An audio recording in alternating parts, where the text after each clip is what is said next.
सम्मान के योग्य सम्मानित बुजुर्ग, नौजवान साथी, आप सभी के चरणों में आपके बेटे, आपके बच्चे हर्ष शिकारा की हाथ जोड़कर राम राम।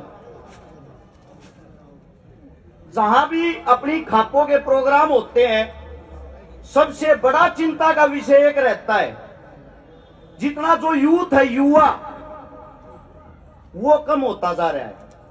और जो हमारे बुजुर्ग हैं, जिन्होंने हमारे लिए सदियों से लड़ाई लड़ी, आज भी वही लड़ाई लड़ रहे हैं। बड़ी चीज ये है, हमारे खाप में इतनी बड़ी बड़ी ताकतें, इतने बड़े बड़े योद्धा हुए हैं, जो आजकल के बच्चों को जिनका पता ही नहीं। हाल फिलहाल जहां हम बैठे हैं,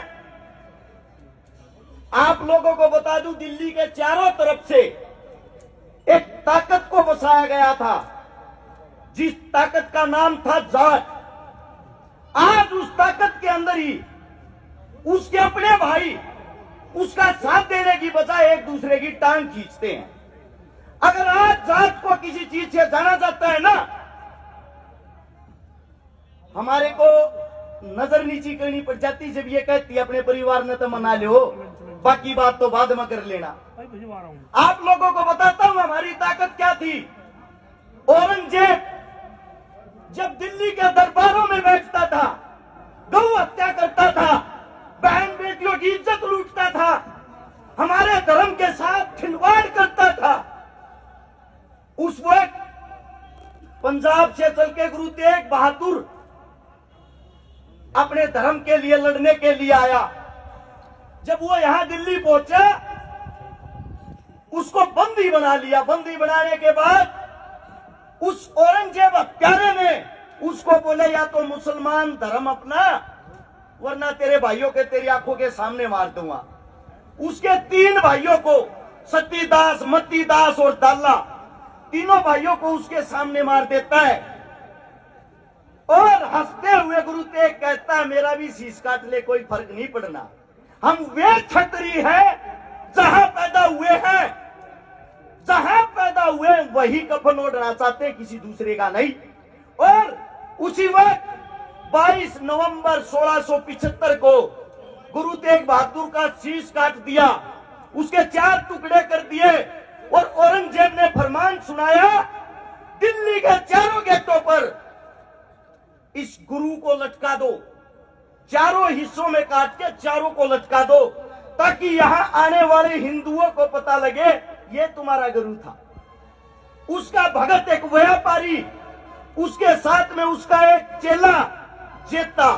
जैसे ही उनको पता लगा हमारे गुरु के शव का बुरा हाल ना हो, उसके शव को लेके वहां से भाग लिए और बड़ खालसा सोनीपत के अंदर आता है, वहां गांव में बढ़ के औरंगजेब की सेना पीछे पीछे, अब शव लाओ, उसकी दुर्गति करनी है मने। जब बड़ खालसा में पहुंचे, हमारा एक दाता जिसका नाम था खुशाली सिंह दहिया, उसको जानते हैं कुशल सिंह दहिया के नाम से। दादा ने देखा सब आदमी इकट्ठे हो रहे हैं चौपाट में, के बात उड़ जाके देखा तो बताया गुरुजी का शव है। सबसे पहले तो सबने शीश झुकाकर नमस्कार किया और उसके बाद पूछा, भाई रोड़ा क्या है, रोड़ा बताओ। बिना औरंगजेब की सेना पीछे लाग रही, गांव ने घेर ली है और गुरुजी का शव खोज कर ले जाएंगे। हंसते हुए दादा बोला, फिर शव दे दो, क्यों रोड़ा करवा रहे हो। सब कड़वी आंखों से दादा की तरफ देखते, दादा कैसी बात कर रहे हैं। अरे बिला मूर्खो, गुरुजी की शक्ल देखो और मेरा मुंह देखो, एक सा है कि नहीं। दादा की जगह मेरा शीश काट के दे दो। सबकी आंखें फटकी, दादा कैसी बात कर रहा। उसके बाद उस दादा ने अपने पुत्रों को, अपनी औलाद को, अपनी संतान को यह कहा, मेरा शीश तुम काटोगे और मेरा शीश तुम काटकर यह दिखाओगे जाट कितना बलवान होता है। और आज के वक्त, आज एक ऐसा वक्त आ गया है, आप ठोकरों में रुड़ गए हो, आप ठोकरों में रुड़ गए हो। मैं पहले तो आप लोगों को बताता हूं, उस शव को लेके मुसलमान खुश हो गए, दादा को लेके चले गए और उस गुरुजी के शव को आनंदपुर साहिब पहुंचाया गया, उसका अंतिम संस्कार किया गया। हमने हमेशा दूसरों के लिए कुर्बानियां दी है, लेकिन समस्या दूसरों में नहीं, समस्या हमारे खुद में है। बदलाव हम अपने खुद में नहीं करना चाहते। 1832 में सबसे पहले शराब की दुकान खुली थी बंगाल में। 1832 में फ्री शराब पिलाते थे अंग्रेज। शराब पीने में मजा आ गया। आज का वक्त ये अंग्रेजा की देन है। ऐसा कोई गांव, ऐसा कोई चौक, ऐसा कोई चौराहा भी 5 स्टार से ज्यादा शराब के ठेकों को सजाया जाता है। मैं आप लोगों से पूछना चाहता हूं, किसको नहीं पता कि शराब से हमारा विनाश होता है? दारू में बलात्कार हो, दारू में मर्डर हो, दारू तो घर का नाश हो, दारू तो दूसरे का नाश हो। अपने खून किले बेचकर शराबी अपने साथ अपने परिवार को खा जाता है। और हम यहाँ बैठे हुए हैं। मैं समस्त सरदारी से एक विनती करता हूँ, इतनी बड़ी चीज नहीं है ये ठेके बंद करवाने। एक गांव इकट्ठा होगा जन्यू कह देगा ना हमारे गांव में ठेका नहीं होना चाहिए। मैं गारंटी देता हूं किसी सरकार के अंदर जा इतनी मत ठेका खोल दे। मैं तो ये मानता हूं ये कमी हमारी है। फसल खराब होगी, नस्ल खराब होगी, बचा लो इनने। थारे बालक हाँ झूठी बात ना करता। थारे बीच में बता दू, थारे बालक ने थारे आशीर्वाद पे ये 2 साल में 258 तो छोरी ब्याह दी, जिनका ना भाई था ना बाप था। 28 करोड़ रुपए की नगद मदद कर दी लोगों की, गरीब आदमियों की। 1400 परिवारों को बसा दिया। 129 आंदोलनों में भागीदारी कर ली।